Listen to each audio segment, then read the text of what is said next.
I think we got it. We did it well this time. We got it We right on. timed it Now better. you got to but- rearrange the No, squares. the shuffling is good. I'm good. There's no need to shuffle. All right, anymore. that's No, fine. but it But also it played usually, the Friday though- one or the Thursday one. Usually the way that you're supposed to do it is first we have like I guess like a 15 to 20-second just us talking, and then you play the intro. So this Yeah. way the algorithm doesn't like weird out a little bit. I liked You know? using it as a like and subscribe break. The couple times we're like, hey, well, hit like and subscribe and watch these pretty. I like the KRIS idea. We talk and then we go to that. Like we talk bullshit for 5 minutes, go to that, then Cold come back open. and talk Cold something open. else. Or even like just playing it at the end right before we leave, So Oh, but we gotta get them before to let them know to do their own research. All right, the Yeah. first 5 minutes we talk about girls every episode, right? Amidst All love those life. Celsius girls. We'll just keep talking about that. All right, welcome everybody to Finance Junkies. We're sorry we're 5 minutes late, but we are here, and we got three big things to discuss. Verizon, KRIS is making a lot of money. Netflix shareholders making a lot of money. I was completely wrong. Vlad replied to AMIT. Did Vlad reply to me in the chat? I quote tweeted him. Hold on, that's a big issue if he replied to me. We'll see that. And then we got to talk about what else do we got to talk about? No, he didn't reply to me. You guys are lying. Verizon, Netflix, and then China. We got to talk about China, so we got to do that as well. So I think we'll start with Verizon. KRIS, Verizon's up 6%. You're up a decent chunk of money. What did you get right on Verizon, and why did they crush earnings today? Primarily just I think a lot of people had left Verizon and the telecommunications sector itself pretty much just undervalued it. People really looked at the debt and were freaking out about the debt, but usually this is where good due diligence really comes in. So if you look at the debt is long-term debt. It's nothing that's impacting them that much. And on top of it, they're in a business where they're pretty much done with CapEx. So their free cash flow is just absolutely crazy. So right now what you're seeing is that cutback in CapEx is going to translate to a lot more free cash flow, which means debt reduction, and then debt reduction means the opportunity to do share buybacks in the future. Compound that with a really healthy dividend that's paying out really nicely. This was honestly at $30, this was a no-brainer. And then on top of it, the options market, especially for Leaps, was just wildly mispriced. Like I'm talking about wildly mispriced. Why is that the case? Was it about open interest, low beta? Can you explain to people why? Yeah. So when you have low beta stocks, they just don't move very what does that much. mean? What does low beta mean? Does that mean like you're a simp or something? No, it doesn't mean you're a simp. Let me just bring it up real quick. Hold on. I'm dude, 3 minutes in. We got things rolling. Yeah. So when you look at this right here, 1 second. The volatility. Let me just dude, that Celsius joke yesterday did not get the love it deserved. It was so fucking good. Like it was actually incredible. So damn it, man. I wish I could make this a little bit bigger. But basically you can see. Sorry. So can you guys see the screen right here? Yeah, make it a little big. So beta, what it does is it measures volatility. So think of a roller coaster, right? So when you have these companies that have these huge moves, ups and downs, that's when options prices are usually very, especially if you should go further out, very expensive. But then there's a lot of stocks where you don't have a lot of these giant ups and down moves. These are low beta stocks, so there's not as much volatility. So if you look at long-term options on these low beta stocks, they're usually pretty cheap. And on top of it, if the valuation is on the low side, it gives you a real opportunity to buy long-term options for a relatively cheap price. So yeah, a lot of people don't typically buy long dated options on low beta stocks. That's what makes it very compelling, especially in the case of Verizon, where you could see 2 years out what their CapEx was going to be and how the business had already guided and actually explained that they had to do a lot of forward CapEx. And what's good is that when they did the CapEx, interest rates were super low. So they didn't necessarily have to worry as much about a lot of debt issuance. And then you look at Verizon's investment grade. They're an investment grade debt issuer. So, answer this. Why don't people buy long dated options on low beta stocks?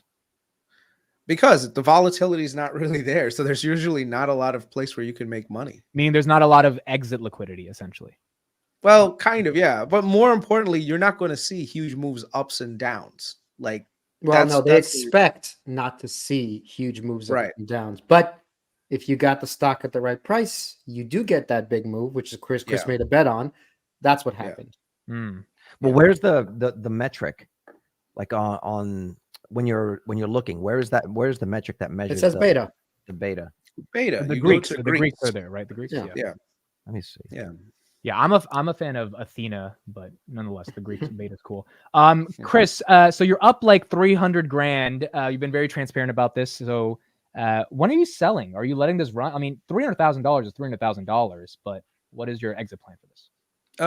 No, there's honestly no exit plan at the moment for Verizon for me. It's going to be a longer term because with low beta, that's what it is. The business is in a V-shaped recovery mode. Why would you want to try to time the market and sell out? No, it's going to go back to its normal trading range around between $50 and $65, something like that. You know, on the high end side, you could see a 65, and the low end, a $50 is very possible. And so a lot of the contracts that I have are further out. And I actually do have some contracts that I sold for $55 that I used to actually buy more a few months ago. So, you know, I have a good chunk of it. Are you in long term or short term capital gains at this point? Short term, because I only bought them in October, November. But All right. the other good thing is that I have a crap ton of contracts in my retirement account, in my traditional IRA. So I don't have to really worry about the cap gains either. So yeah. Right. Okay, pretty cool. Got to give a public congrats to Chris. Nice, I know this is going to sound a little weird, and maybe very novice like, but so Kevin Panacheriya just put the divvy on 300K is tasty. There is no dividend on options. Like I know someone was asking about that. If you buy a call option, you're buying the ability to buy a stock. You're not buying the stock. So technically, you're not going to collect a dividend. You know, that's that is one of the things that actually made Verizon a very compelling stock to buy, because a lot of people were focused on that high dividend. So people were just like, oh, I'm just going to buy the stock. Why would I buy the option? I want to collect income. And that was the wrong way of looking at it, because you want to front run those people looking for that dividend yield. So what happens is you buy the options, they buy the stock. Eventually the stock price goes up. Your options become way more valuable than the person looking for that 7% yield. Right, Vitaly? Agreed. Well, for the were you thinking I wouldn't agree? You didn't last time. We had this conversation. You said that I'll just buy the stock, right? Oh, no. I'm saying you do need to own assets at the end of the day. Right, absolutely. So but the opportunity in this one, the problem is this is bad advice for a lot of people, by the way. So telling everybody to go 200 grand into options or a big chunk of their portfolio, this is your number one position. You are a special person who does a lot of homework on it. No. This is not my number one position. Trust me. It was. No, I I mean, I don't think he's telling everyone to do that. I mean, you got to you got to have balls to do what Chris did. I mean, that's why he's up 300 grand, right? Yeah. And by the way, just letting you know, this was not as big of a position as you guys You think. said Verizon like a couple of months ago. You said it was your number one position. There are other positions that actually have gone way more parabolic. See, you would know if you were on the Patreon, brother. You got to be on the Patreon. Carlos, you're not filling us in on the Discord. Chris, what about your partner in crime, Matt Money, says take your cost bases out. Why don't you do that and play with the house's money? Nah, the business was already in V-shaped mode. There's no real point to do it right now. I may end up in my regular portfolio. After about a year, I may sell and basically just buy some preferred shares in a REIT that I really like. But other than that, because I want to get to a point where I'm generating some more fixed income so that I can tell my wife, because my wife right now works 12-hour shifts at a hospital, and I want her to just work like a 9 to 5. And the thing is, if she does that, she's probably gonna have to take a pay cut to do it. So I'd rather have that. So I want to make sure that I can somehow supplement her income a little bit. So, you know, that's the goal. Same thing. We're in the process of buying a house, so we kind of need the additional money anyway. So next year around November, that's probably what I'll do, which is sell out of some of the the stock, some of the options positions, and just go into stock. Okay, cool. We'll also do Tesla preview. Hold on, at let's the not end. skip. What's the number one position right now?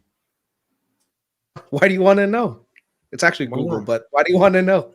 No, that's It's good Google? to know. Google. Oh, it's Google. Yeah, I forgot you bought a lot of Google in October or November. That's when you were blowing. That's the right. Yeah. That's right. Google's still Okay. not doing that great.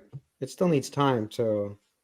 Yeah, it's doing its thing. Like It really needs time to bake right now. the key with Google is that they're under the same performance pressure as Meta was. The only thing is Zuck had the balls to just go crazy with the cuts. Google is being a lot more methodical with their cuts, and I think that's going to be reflected in their earnings going forward, where you're going to see that growth, but you're also going to see a lot of that reduction in headcount start to go into their bottom line. And there's even a possibility of them increasing their share buybacks tremendously. And the other thing is, there's another piece of due diligence that I'm going to probably put on Patreon once again, but it's around the cookie deprecation thing that's happening in the background, which not a lot of people seem to be talking about, but it just is going to once again insulate Google's ads business and make it even bigger. Like, I know that sounds weird, but cookies have been one of the ways that Google's been driving money, like driving revenue higher. Now they're getting rid of cookies because of privacy, but all they're really doing is solidifying their own existence via other mechanisms. So Yeah, I thought they were getting rid of cookies because they just like cupcakes better, but nonetheless, they have to. You just knew that was make coming. decisions. Like, Just they got to do what they got to do. All right, let's talk about a stock that I got completely wrong last year, and VITALY absolutely got this one right when we debated May of 2022. I said Netflix was going under. I didn't say they were going bankrupt. I just said I didn't like Netflix. And today they proved everybody wrong. 13 million subscribers. Street expected 8 million, so they beat by 5 million. They're expecting 9 billion in revenue next quarter, first 9 billion quarter ever, and they're trying to double their net income quarter over quarter. It would be one of their highest net income quarters ever at about 2 billion a quarter in profits. Look, the street is excited. Netflix at $530 right now, up 8%. We'll start with you, VITALY. First, do you still have your Netflix shares? Second of all, do you think streaming is consolidated just to Netflix? It's consolidating into Netflix, but no, my 5 shares were gone and went into Enphase's tanking ass. But Okay. I never doubted Netflix. I just don't have the same belief. I also think they're just going to be the best media company. So I don't know if they're going to transition to this gaming thing and they're going to be bigger than just a media company. So I don't want to invest in just a media company, the possibility they become better. But I always believed that Netflix would take over. So if you were going to bet on somebody, it was going to be Netflix. So, Carlos, you in my work in this belief. industry. Is Netflix the clear winner now? in terms of the streaming wars, Yeah, I mean, It was a investors are great- willing to give it a 10% premium on this. I mean, like that's hard to do on a stock like Netflix. Do you think the investors are realizing Paramount, Peacock, HBO, they're not going to ultimately win? well, the streaming wars are turned out to be a lot harder than what the companies initially thought, and the pricing of it, the way that they need to price it, is not it's not beneficial for them long term. There was a great all-in podcast where they were discussing this and they were breaking down the numbers and talking about specifically subscribers. What the streaming services are finding is that you now have to acquire the same customer over and over and over. They're seeing a lot of people that will drop off and come back on, like a Squid Games. Then you drop off, then you have to reacquire that customer. And I have to watch it again to see like what the data that they were pointing to, but it was fascinating to understand what they're calling churn. And Netflix is better than the other ones. And so the other companies are somewhat consolidating into Netflix, but long term, that seems to be what the problem is. They're offsetting some of it by going international, but like to Vitaly's point, long term, this is a really tough business. So I'm not invested in Netflix, and I wouldn't be a buyer right now. So I did want to add on top of it. So I've been buying a lot of calls on Amazon, and I figure Amazon is really the play here because they have media streaming. They're charging now $3 per person. Right. Netflix is still a winner. I'm not saying that, but if there's going to be a number 2, it's probably going to be Amazon in terms of that, because that's a side business for them. They and if Apple takes their thing seriously, we totally have monopolies taking over the whole media business. Netflix, Apple, Amazon, that's it. So if you were to bet on media, it's those three. And I actually just prefer Amazon because they have a whole other business and they're doing all these other things. So I think that's going to be the winner, at least for me. Okay, so you would go ahead, Chris. I'm in agreement with Vitaly. I think Amazon streaming business is highly overlooked. But the way that Amazon is going into it is that they're doing a lot more sports streaming, which is a huge value add for people. And also it monetizes a lot better as well, because you think about certain sports like the NFL, there is so many breaks that they can put into the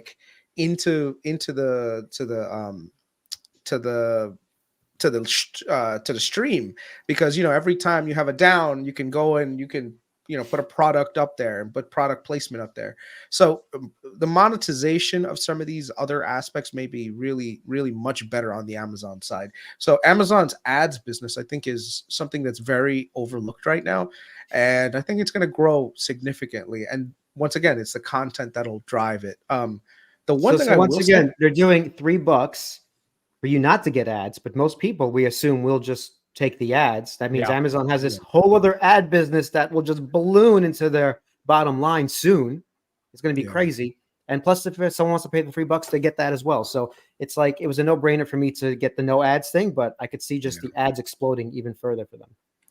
Yeah. The one thing I will say about Netflix, I don't know if you guys noticed this, but there is like a lot of AAA content on there, like movies that only recently came out, but are like high grossing movies.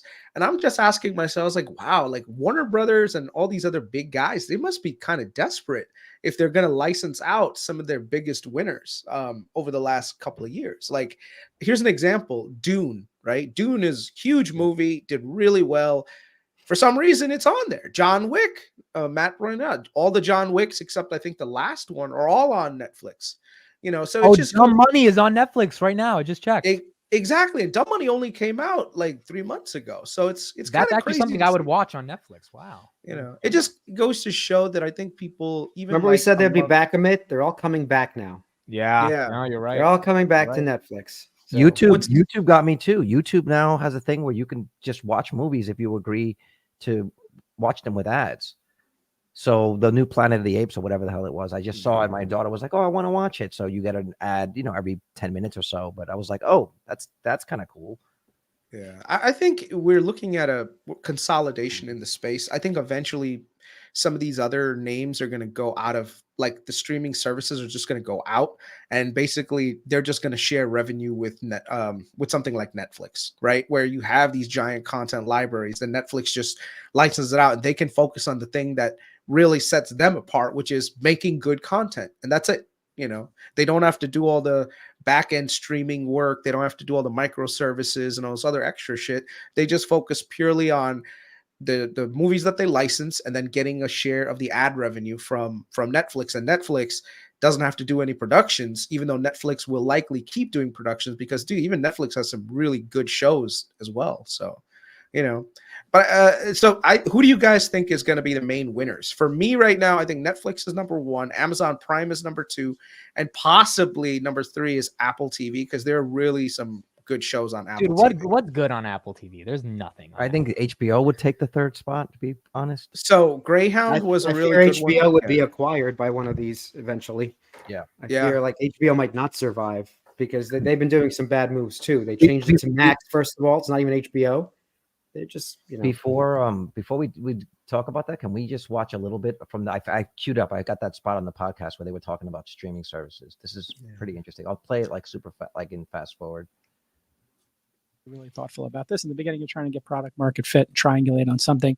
So Chamath just mentioned streaming. NBC Universal, if you didn't know it, paid the NFL $100 million for the exclusive streaming rights to one first round playoff game for the NFL. That happened last weekend between the Chiefs and the Dolphins. That was on their service Peacock, NBC's app, basically their version of Netflix or Disney Plus.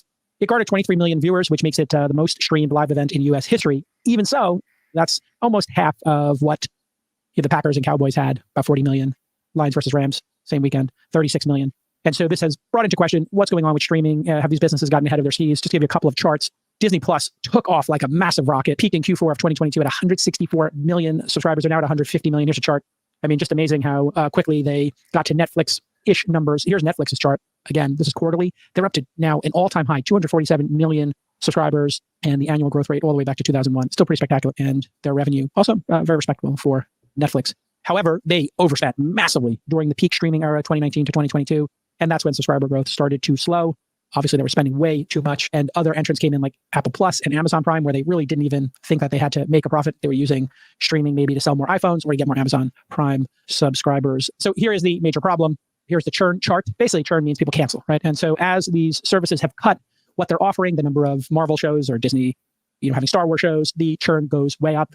People are also having subscription overload. I don't know how many of these I subscribe to, but I think it's all of them. Or maybe out of these 1, 2, 3, 4, 5, 6, 7, 8, 9 on the chart, I think I have 7 of these. So there is definitely some unbelievable subscription burnout. And the streamers, in order to get these businesses above water, have raised their prices. We all know that. You've probably seen your streaming bills, have $3, $4, $5 added to them every month. And at the same time, they're cutting how much they're spending. So you're paying more for less. Shamath, your thoughts on this dynamic? If you bring the chart back up, here's the most important thing that's worth noting. Let's take Stars as an example. It churns 12% of their users every month, which means that over a year, they've churned 144% of their user base. That means that they have to basically churn their entire membership base 1.5 times in order just to tread water, right? So if you start with 100, it's a lot of money that you have to spend to make sure you end the year at 100. Forget about growing.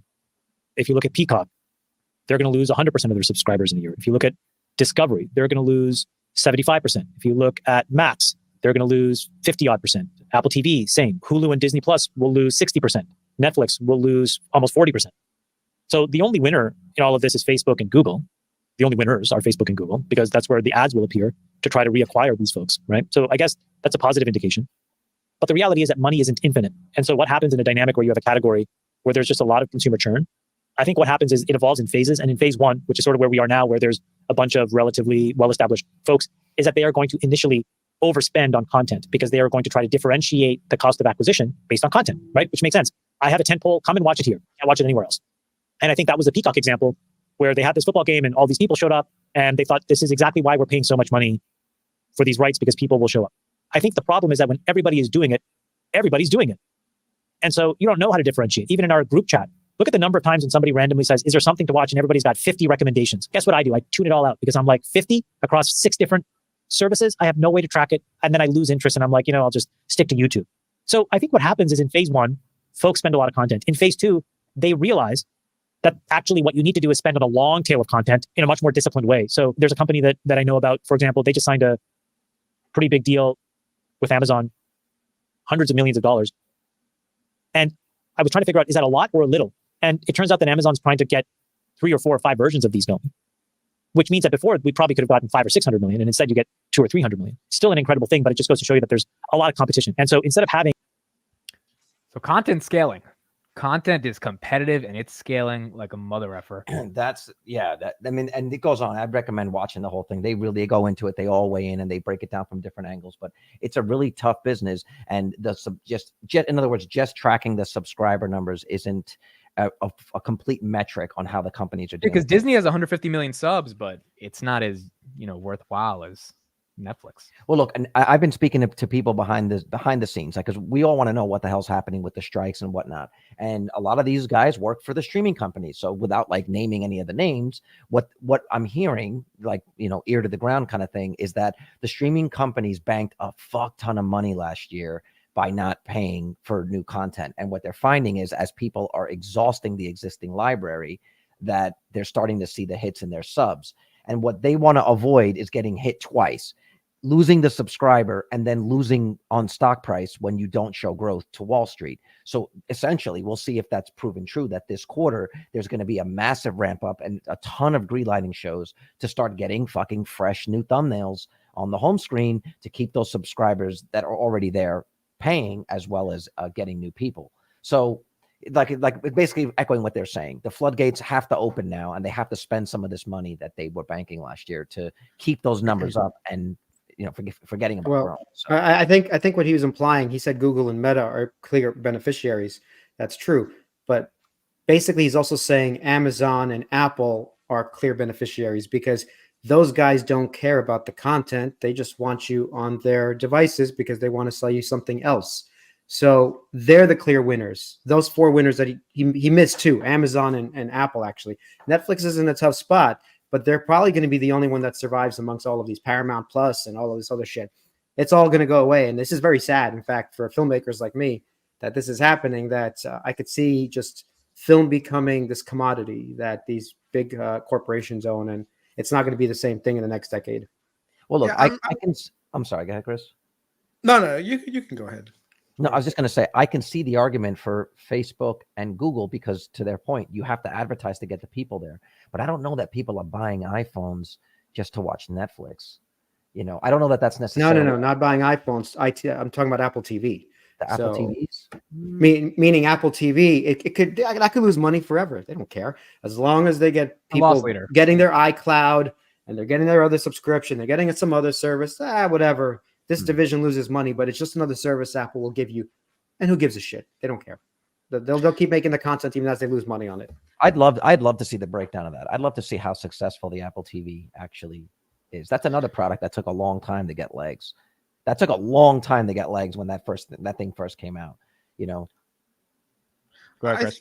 One thing I do think is that content that's resonates with a lot of people and basically is like a AAA kind of situation is going to get valued way more. The one trend that I'm seeing is that, you know, people tried to do this shotgun approach over the last couple of years, especially during COVID, where they did just so many shows and not everything hit. And there's a lot of them were loss leaders. And basically that reflected in the financials for a lot of these companies. So now, you know, instead of making 25 really shitty shows or okay shows, it's better just to do 5 really good ones. Like, I would rather spend $1 billion doing something like a Game of Thrones where you know it's going to monetize the crap because people are going to come back. Like, I think that Netflix has done this pretty well in that they've actually been able to get a lot of really good IP, you know, that other people kind of like didn't take seriously. Someone mentioned on here that like the new Harry Potter IP, and I think some of the other ones that are coming out with some of the Game of Thrones stuff. I think those are really compelling IP. So I think that there's going to be a rush for IP, I think. So if you have really good IP that resonates with a lot of people that can kind of create a story into like different spin-offs, that could be huge. That could be very I have 2 questions, but first let me ask this one. Chris, do you think YouTube, as Chamath was saying, is the actual winner because people have analysis paralysis when it comes to content? I think so. I think YouTube, number one, there's no cost to YouTube other than just the data storage. Because I mean, we do all the work. We do the uploading, we do the live streaming, we do everything. So in terms of total production cost for Google, it's nothing. And on top of it, they can do targeted advertising on it. So YouTube is just going to keep growing. There's no, you know, like I can't see someone disrupting YouTube right now. So I think the question I want, if someone was thinking between Netflix or Google, would you tell them Google because YouTube is just better as a business model than Netflix, or would that not be the answer? Without doing more independent research on just the financials for Netflix and just looking at overall the picture, I'd say YouTube, because everyone can create content for every place on the planet and at the same time monetize the crap out of it. Because I mean, you think about YouTube right now, we are looking at it just as US consumers, but you got to remember, people in India are watching YouTube, people in Estonia are watching YouTube, people in Brazil are watching YouTube, and the local content creators are creating things. So these studios, each one is not building for an audience over there or over there or over there. So what it is if you think about like regional distribution, YouTube is perfect because you're going to get regional content creators that create things where you're going to see a lot more people kind of always keep going on YouTube. You may not see that resonate with Netflix because it could be an audience problem where, like right now, you guys don't watch Bollywood movies, or do you? I don't know. I mean, if you watch Bollywood movies, but sometimes, yeah. Sometimes. But they wouldn't necessarily work here in the US market, right? And the thing is, like all the money that you would spend, it would go to waste in the US unless you're looking at the diaspora. And it's the same thing here. Like if they spent a lot of money on creating content, but no one watches it in India or Brazil because it doesn't resonate with them, that means that you're not capturing the giant base. So I think YouTube is infinitely more monetizable than Netflix is at this current moment. Can I just chime in with something here? Like, let's just pretend that YouTube was a separate company. Take it out of Google for a second, okay? I was just looking at some numbers here. Google makes $7.9 billion a quarter on YouTube. YouTube, Okay. Yeah. And that translates to about 11% of Google's total revenue. That year in 2022, the revenues platform annual ad platform revenue amounted to $29 billion, up from 28 from the previous year. And Netflix in the same year is making about 8.8 billion a quarter. So roughly the same income. Say, 800 million is no small number, but it's roughly the same. And their revenue did grow 12%. But YouTube is essentially making about the same money that Netflix is making. But to Chris's point, Google does not have the overhead that Netflix does to create the content. And I do think that long term, say 10 years down the line, Google wins it all. Like YouTube wins it all. Because look, Google. Here's how you're wrong. Google is making a pipeline to have these movies on their platform. They understand that even the user base is monetizable. When you say if you want to have your okay. Oh, this guy's getting dinner live on the pod. Look at this. No, she's yelling at me because I stole her Fanta. Okay, let me give the bear case real quick, Carlos. What if the Rob Mauers keep happening? What if people get so tired of it and they stop making content? There's other people to take it. The reason why Rob Mauer quit, at least if we listen to his official reasoning, is that there was no longer a need for Tesla Daily. How many more videos do you need telling you? Well, that's bullshit. Yeah, that's bullshit too. I was waiting for someone to say it. That's such stupid reasoning, dude. He started a whole other company for investment purposes. Things you're talking about on Tesla. What do you mean there's no need for I'll tell you why. I'm not saying that people like what we do or Dave Lee or Stephen Mark Ryan aren't necessary. Those are guys that sort of interpret the news. But Rob Mauer tried to stay out of it, like politically or with his personality. He just gave you the news and explained the news. Yeah, there's a ton of news every day. There's a billion pieces of news. You could objectively give the news. I think he got tired of it, dude. I think he got bored of it. That's look, it's not like there's not enough news. Like that's not a reason. No, it's not that there was no more news, but he had a better business opportunity. He was feeling the niche that he was filling with respect to like interpreting the news and maybe giving you a little bit more unbiased news. I don't think that Tesla investors need that anymore. I think they do, dude. I think Tesla investors are emotional as shit every day dealing with all this crazy nonsense Elon's saying. I think you need it more than ever now. Are you talking about me right now? I'm talking about me. I own 15 shares. I'm emotional when Elon says some stupid shit, right? My shares tank and like I have to deal with it. So you actually pay attention to your 15 shares? Yeah, dude. It's right there. Part of the portfolio. Are you serious? Yeah. It's like such a tiny amount that you got. I don't know. Okay, so here's the question. Who wins in regards to all these streamers? Chris, let's start with you. Do you think Netflix wins? Do you think HBO wins? Like who actually wins? Or does YouTube I think it's going to be oligopoly, basically. Number one is going to be YouTube, in my opinion, because just the unit economics just make too much sense. Number two is probably going to be Netflix because they just have so much good content. They know how to stagger their content to keep their churn as low as possible. So I'd say Netflix is number two. Amazon Prime is going to be number three. And number four is going to be probably Apple TV. And then number five might actually be Disney. Only because Disney does have a lot of good content outside of their current Disney ecosystem. Like right now, a lot of the stuff that's coming out of Disney itself is garbage, but a lot of the stuff that I'm seeing on its tertiary or periphery is actually Hulu. good. You mean like Hulu? Yeah. Like, so the two shows that I'm looking forward to, one of them is Shogun on FX, and the other one is The Bear. Like I started watching The Bear season 1. I'm actually watching season 2 right now. It's a really good show. That's a good one. Yeah, they really need to create more quality content like that, man. But did you guys see this whole thing with Disney with like their new focus on like where they want the Star Wars movies going towards? You want to make it like more less patriarchal and feminist. You'll see. It's so cringy, dude. It's so cringy. Even do they realize only nerds who can't get laid watch Star Wars? Ridiculous, dude.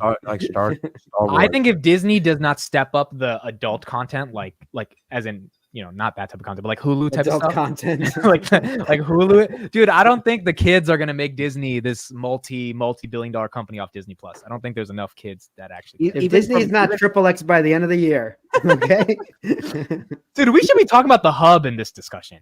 Their financials must be ridiculous as well when it comes to content. If they were public, would you buy Pornhub?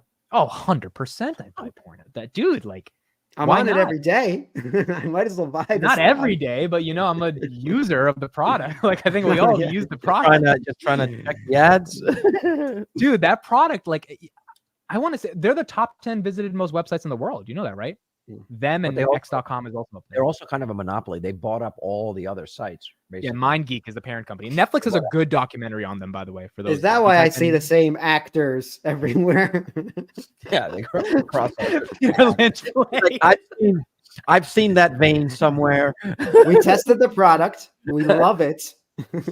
You know, one thing I don't get though, and maybe you guys could explain, why are people paying for OnlyFans? It I don't seems know, like dude. there is I don't so much free content. Well, direct content access. out there. Direct access. That is different. If you actually have What do you access mean? to Like you somebody. want to like message the other person? Is that what Not me personally, but yes, I could see that being a valuable, There- transaction. Vitaly's definitely done it before too. No. There's You took it creators. too long Hi, to my deny name it. is Vitaly. Nice to meet you. Can I get a butthole picture, please? You know. Yo, You guys look know really there's a good. word called- there's a word called buttonhole. It was on the word of the day. Buttonhole? Yeah, it All right. means to stagger into like to force someone into a conversation. That's what buttonhole means. Hmm. It's to get their Good. attention. Good Go to ahead, know. Carlos. Go ahead. That was an interesting word. No, I was just gonna say, there's a lot of OnlyFans creators that were all like Instagram models and stuff. Like they're not working for a company. They're not out there doing scenes for companies, and then making their little cut and then having the company make the benefits of it. They're using social media to lure people, and then they have their OnlyFans where they actually do that content, and they, and then they- I think this John's comment makes a lot of sense here. So if you send $2.99 and you get some pictures, I think it's this idea of control of guys who can't really get a girl. Like they're like, oh well, my money is enough to like have control over these pictures, and it's private to me, even though it's not. $2.99. He gets some crack. Bro, Please. you could just go to ChatGPT $2.99. or you could just go to Midjourney. AI. You could just go to Midjourney, right? And just say, "Let me get a Jonathan, you're naked cheap. picture of blah, You're blah, blah." cheap. $2.99. that already exists. There's Okay, this is a good conversation. Do you think the AI girlfriend, there's a bunch of startups, like legitimate startups working on scaling this. Do you think that can actually become $1 billion company, AI girlfriend? Yes. Eventually. Chris, why? Well, what's the bull case? Why?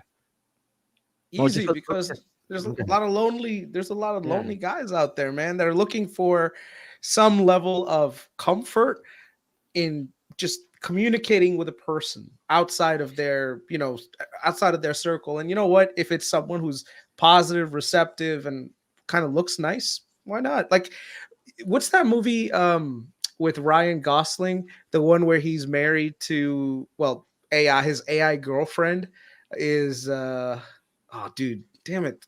I keep Are you talking forgetting about? the name. No, it's not her. You're not talking about that movie. No, not her. Let me pull it up. Oh Let me yeah, find it. yeah. She's like, I think I remember this. Yes. Wait, she wasn't an AI girl, wasn't she? Just a doll. No. A Blade Blade Runner. Runner? Blade Oh, Runner, okay. right? Wait. So it was Blade Runner. If you saw his girlfriend, But he's a robot. Well, he is a robot. He had Ana Mhm. de Armas as his girlfriend, but the thing is, he was like a humanoid robot kind of thing. So, like, I think a lot of men are looking for that, where they want to come home and just be like, "Hi, honey," and they'll have a projection of a girlfriend or someone on the screen that'll be like a virtual girlfriend, and so they'll be able to. I think connect Amit lives with that them. world. No, Amit's got someone, you know. Virtual. What's virtual? She's real. We met her, you know. Really so- did meet her. Yeah. I Right. think AI girlfriend can work. The problem is I don't know if there's millions of people that would pay $20 a month to access it, because at the end of the day, it's going to get boring, right? The responses it gives and all that stuff. no, No, that's the point. Mm. I was It's gonna looking, get better and better. I was looking for the video that I watched the other day. This company put an LLM into, like, they make sex dolls, this company in Japan, and then they're starting to build an LLM into it now. So now you can talk to it. You see, he's doing research. And these guys are going to make fucking money. Well, yeah, and dude, that doesn't just randomly pop up on the screen, Carlos. That's like He's like, I was stuff you gotta reading the New search York for. Times. this is why it's so hard to have these conversations, because I got a Vision Pro too, and now you guys are gonna be like, Oh, we know why you got the Vision Pro, dude. We know. Ooh. Dude, an AI girlfriend on top of the Vision Pro, like that's what the Vision Pro needs. It needs a sex app that Apple allows, because Apple doesn't allow porn on the App Store, and that people can reasonably interact with it in your face. That I would get bullish on the Vision Pro if they did that. But I'm not Didn't bullish I because you tell can you? sit at the Didn't I NBA. tell you I game. tried it on Meta on Quest? Oh, Didn't I Meta tell you I tried it? allows that shit? Yeah, you can just go to a website and this 3D virtual. Yep, absolutely. Holy crap! So you've done 3D porn on Meta? I won't Wow. admit it, but yes.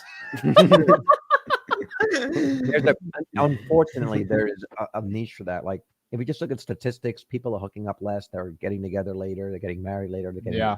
Yeah. I think it's something like My wife's like, not tonight. I'm like, well, I'm going to see my virtual girlfriend. guarantee you somebody gets divorced over that. Like, we'll see. I'm gonna play this real quick. Look at this. Uh-oh, what do we got? She's probably watching right now. Oh yeah. Uy, mano, uy, escucha. Oye, ma.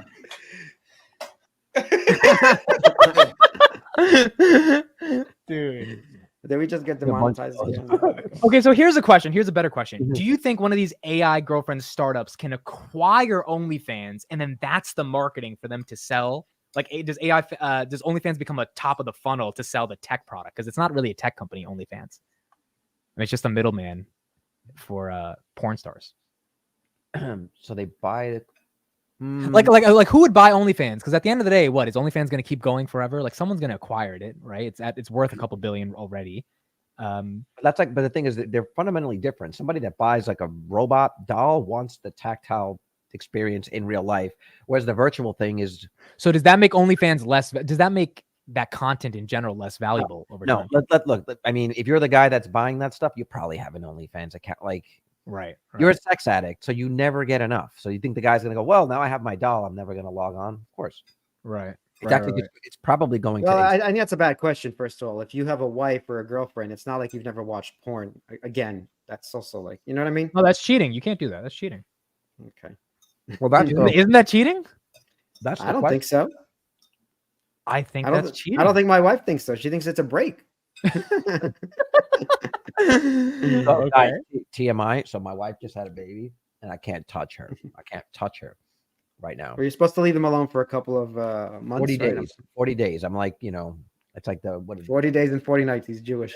desert right now. Fucking through hoping. Moses right Bro. here. There's just too many times where it feels like the period just goes on forever and ever and ever. Fuck that, bro. Porn is what saves my marriage. Oh, see? Fuck He's that. stressed. He's stressed. He needs All right. it. So look, let me show you guys this. Backed This up right there. This right here. 6.6 billion. So 2.2 billion visits on the hub every month. That's a lot. Desktops, mobile is Is that- 86% of That that. can't be unique. How many unique visitors? This is the best website for this. There's Similar Web. There's like this is like $100 million startup. They're really good at compiling this data. So let's try another one. What's another one of these? That's another one. Don't ask me how I know it, but that's another one. 145 million monthly. Just this one. But I'm telling you, they own all of them. They own all of them. X videos. Don't ask me how I know that one They either. bought them. They bought them all, dude. Dude, but like those are real. I mean, those are huge numbers. 2.6 billion a month. Like, Yeah, but now look up what the typical content creator on there gets paid. well, yeah, it's probably shit, but I It's mean, not that much. The one thing creator. that the What? one thing that this is actually leading to is a big demographic collapse. I don't know if you know, but teenagers and young adults are having the least amount of sex in like a history ever, and also the birth rates are going down significantly. So it's a combination of all these digital platforms coming on, giving unreal expectations to things, and it's kind of driving a wedge between interaction between two people. Like, I think the false reality that it gives to women is that, you need to have a guy who's X, Y, and Z at the top of the level, and it's usually only the top 5% of men.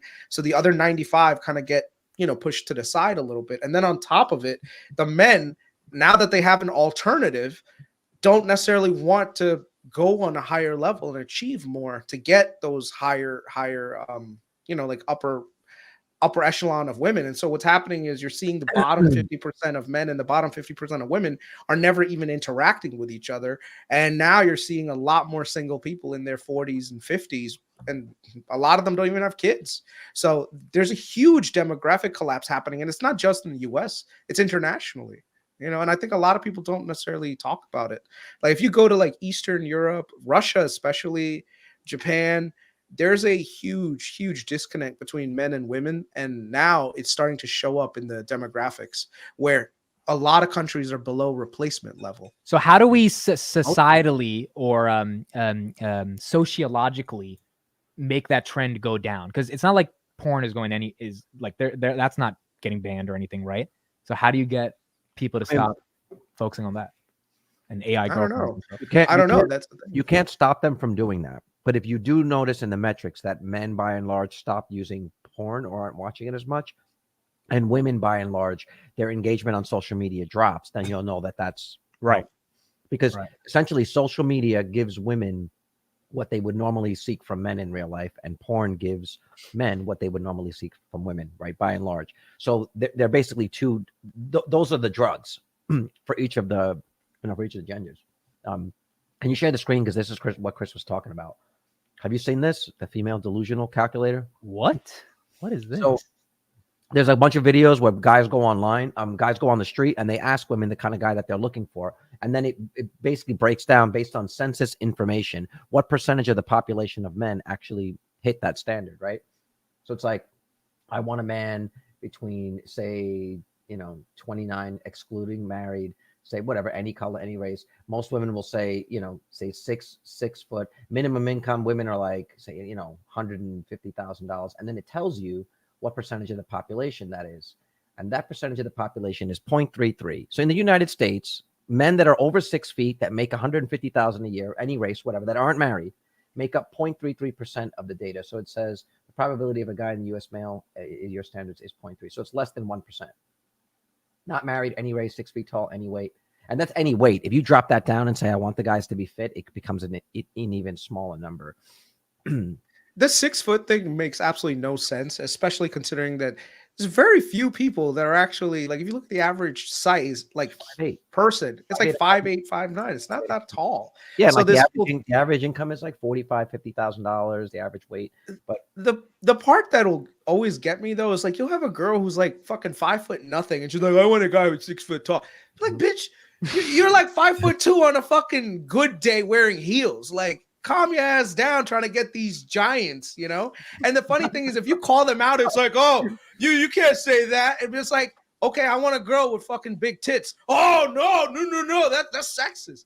Please. It sounds like experience talking. Oh, man. Okay, here's the question. If you were a girl, would you want your man to make $150,000 or be 6 feet? Which one would you want if you were a girl? That's more a question for the chat. Yeah, I don't know. Right, I'm gonna make a poll. I think most women would pick the 150K, but a part of me thinks they might pick the 6 feet, and that would be ridiculous if you want 6 feet. The thing is, 150K, like, so much goes into that number. Where do you live? What are your expenses? Do you have kids? Not like so much goes. No, in general, do you want him to be like really well off, or do you want him to look really good? Like, oh, by the way, speaking of this, I found this girl on TikTok recently who's 29 years old. She got married to her boss, who's 57. They had a kid. And you would think it's a weird relationship, right? Whatever. They have the most amazing relationship I've ever seen. I really stalked her TikTok one night. I was just going through their content. They love each other. She's super hot. It's not like he's ugly, but he's like really rich. They have a kid. She had a kid at 19 as well. So she has another kid. And it was just a really healthy, I guess, like dynamic they had. But she obviously picked him for the money. And a majority of her TikToks are like, yeah, I picked him for the money. And he's okay with that. So maybe we get into a world where the rich guys who have all the money, because these women are becoming so hyper competitive in who they're choosing, even if they're older or uglier or whatever, they go for them. This has always been the dynamic, by the way. Yeah, this is not this a has new always thing. been the case. No, but you guys don't have a 30-year age gap with your chicks, with your wives, right? Because we're normal. No, we're talking about, if you're talking about any multi-millionaire billionaire who's currently divorced, probably. Yeah. Of course, he's going to get us, he's banging his secretary. She was the secretary at his company too, by the way. That she was the secretary. Come on, I have a pretty getting married age difference. I'm about to be 47. My wife just turned 36. No, but that's only 9 years, dude. They have 31 years. 11? That's still not crazy. 36 and 47. That's, I mean, at this point, no. But if you think about it, when she was 21, I was 32. That's not crazy, dude. He's 58 and she's 29. She's not even 30 and he's almost 60. I mean, she did text me. It's because he has Bitcoin. She did tell me that. She saw his Bitcoin. But I think 10-year age gap is normal. I think. Yeah, I think 10 years is not crazy. 30, I was obsessed with their TikTok because I was like, how are they living a normal life? But they feel like it's no big deal. They're just like, we're chill. I don't know if you should trust TikToks about normal life. I mean, yeah. I mean, yeah, right. Because how many people, the people that are arguing and fighting and divorcing are too busy arguing and fighting to post on TikTok. So you're only seeing the best fair. cases. And it's also not, I don't know, it's not indicative of how that would work if you tried that in every scenario. For some people, it works. But for some people, you know, they want these polyamorous relationships and have 5 people living in a house. And for some people, that works. But it doesn't mean that in general, it's a recipe for success, I would say. So if we're talking about this, let's transition to that real quick. Do you think, and then we'll do China real quick at the end in Tesla. Do you think the polyamorous trend is going to continue? Because I also think that's fucking up Chris's point, population growth, because people think they can have 17 partners and that's normal. And maybe it is, I don't know. But these open relationships that people are in, right? I don't think that's the issue. I mean, you're talking the issue, at least like in China and Japan, first of all, the people there, the men are afraid to talk to women properly, or they weren't allowed to have more kids at a certain point. So like at least that part. And yet in the United States, I think it's a different issue. We were sort of, money was becoming a priority, not the family, right? So 50s, 60s, the family, the main unit, like the father worked, the mother had time to raise kids. That's all going away. So now everyone has to be 35, 40 years old to have kids. So it's it's being pushed down the line. I think that's the main issue here. It's just that we care more about money now than raising a family. And you could argue that you have to care more about money now because it's not as easily available, and you can't make a household work anymore on one income. It's really hard. Yeah, absolutely. So I think that's the issue. If we want more kids, honestly, change the incentives. If you change the incentive where we get to take care of kids, like for you, like for example, I was paying $2,000-$3,000 per kid to go put them into daycare. Like that's crazy. So change those incentives where people can do that and go to work.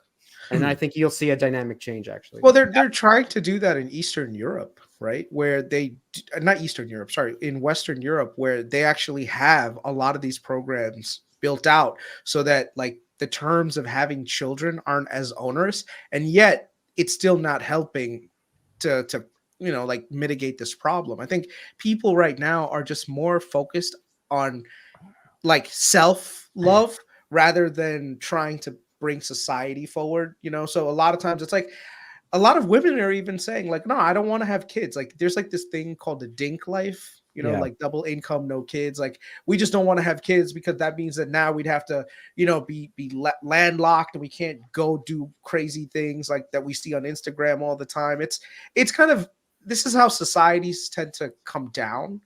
And China and Japan are a clear example of just this, I don't know, this loss of touch between women and men in general. And I think, like I said, the substitution of AI girlfriends and all of this is probably going to make the situation even worse. So I do think, and Elon, I think, goes into this too, right? Where the biggest challenge isn't overpopulation. It's actually going to be the demographic collapse. And you're going to have a lot of old people having to be taken care of by younger people, which there's really not a lot of replacement for. I mean, you look at the United States, if it wasn't for all the net migration of people coming into the US's demographics would look wild. Most people only have 2 kids. Most people don't have 3 to 5 kids like they used to in the 90s. It's actually like 1 point something. It's not even 2. Yeah, it's 1 point. It's 1.3 or something like that. 1 point. But you have to ask yourself, or at least consider the fact that that's partially intentional. It's like issuing shares. You're diluting the population when you do that, right? It's issuing shares, just issuing shares, diluting the populations when you allow people to come in. Some of it is sorry, go ahead, Carlos. Just real simple point. Populations in general are not meant to absorb that much change that quickly.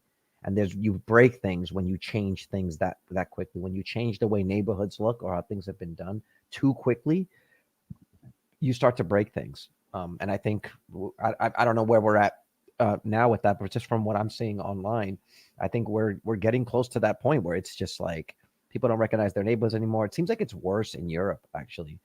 And it could just be because geographically they're a lot smaller. So there is a movie, which is interesting. We're talking about this, but Cactus Jelly says, what about robot artificial wombs?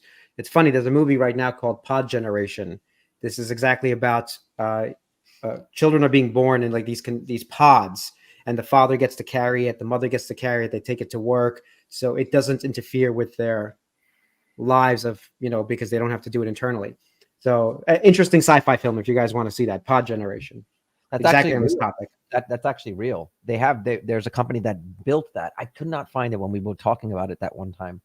I saw it on X that they are successfully raising baby lambs. They haven't done it with humans yet, of course, but they showed like an image of this pod that has like this like bag with like a fake, umbilical cord that is feeding this baby lamb to eventually just to incubate it. So eventually we'll be humans. Yes. I 100% agree that it'll eventually be humans, designer humans. That's what a lot of Kathy Wood talks about, those in biogenomics and stuff.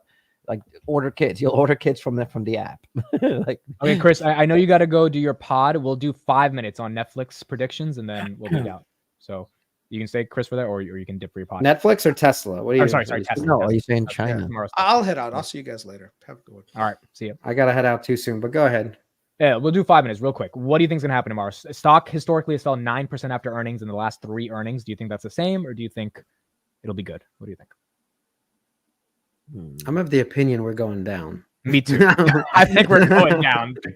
As a shareholder, I can now speak on this. I think we're going down. I think it's going down. I don't know how we don't go down. They announced the Cybertruck, the stock goes down. They announce, whatever, new factory, the stock goes down. Like anything that they announce at any of the last earnings call, the stock goes down. FSD12 stock goes down. So a bot, the demo of the bot, stock goes down. What makes it go up? That's a better question. 5 minutes. What makes it go up? Greed. Honestly, it's fucking greed. Greed. Oh, I think it's weed.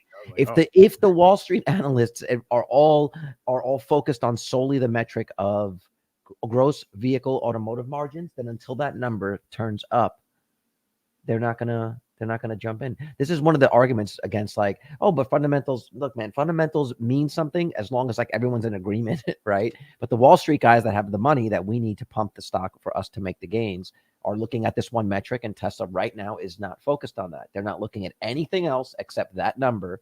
And so unless they are at 17%, I think the street's expecting 16.7, right? Isn't that what the street's expecting? 16.7. So unless it's 16.8, the stock's going down. Dude, but what surprised me yesterday is that they're not growing as much as like I thought this was growing double digits. They're expecting to be growing 6% year over year in this quarter, and EPS will be down 32%.